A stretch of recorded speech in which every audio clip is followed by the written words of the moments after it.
Tutorial natin today, how to set sell limit in Binance. Open mo ang Binance app. So dito sa may lower part ng Binance, makikita mo yung home, markets, trades, futures, and wallets. Click mo lang yung trades. Ayan. Click mo tong sell. And meron ditong arrow.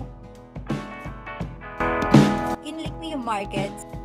Mai-sold mo or maibebenta mo yung tinrade kung magkano ba yung current price ngayon ng market. So for example, magbe-base tayo sa may market price. 100% ko.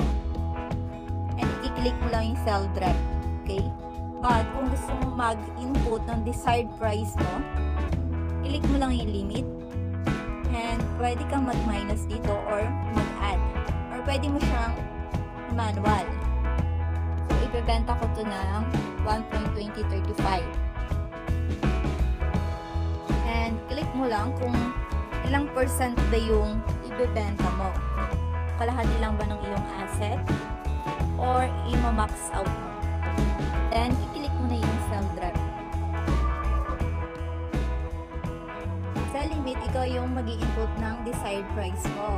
Ngayon pag na-hit na yun ng market, automatic nang mag-execute yun. Nakikita mo yun dito sa may open orders hanggat hindi pa na-execute.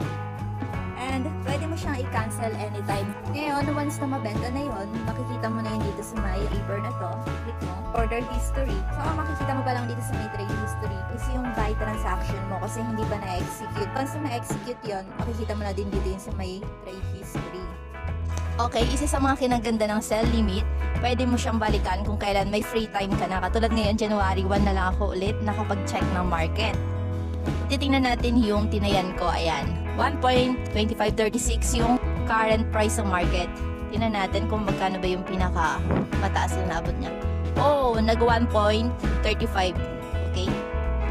So, makikita mo dito sa may open orders mo na wala na nga yung sinet mo na sell limit.